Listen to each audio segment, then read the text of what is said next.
Oubliez le Grand Prix de Formule 1 de Monaco, j'ai mieux pour vous.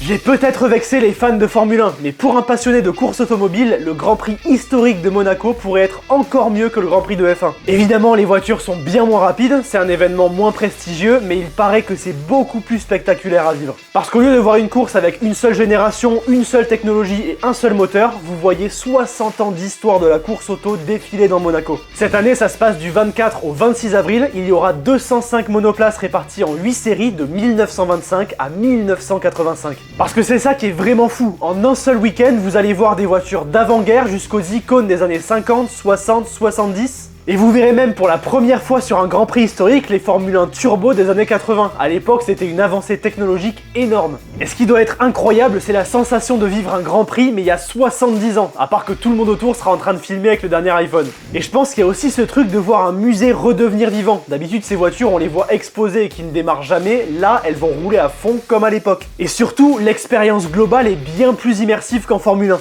Parce qu'avec un simple billet tribune, on n'a pas juste accès aux essais libres, aux qualifs et à la course. On peut aussi aller voir dans les paddocks et aller voir les voitures de près quand elles seront exposées sur le quai Albert Ier. Mais forcément, même si tout ça c'est cool, le truc le plus incroyable de cet événement par rapport à la Formule 1 moderne, c'est le son. Parce que les V6 hybrides c'est bien sympa, mais un vieux V12 atmosphérique qui hurle dans les tours, il y a de quoi hérisser les poils des bras. Surtout que cette année, l'événement met particulièrement à l'honneur Ferrari, avec notamment Jean Alesi qui conduira une 312 de 1969 avec un V12. Donc oui, forcément, la F1 moderne reste le sommet de la performance et de la technologie. Mais en termes de proximité, de diversité et de spectacle visuel et auditif, l'historique peut carrément mettre une claque au moderne. En plus, c'est un événement qui n'a lieu que tous les 2 ans, donc si vous le ratez cette année, il faudra attendre 2028. Et vous, dites-nous en commentaire si vous préférez le Grand Prix historique ou le Grand Prix de F1 moderne.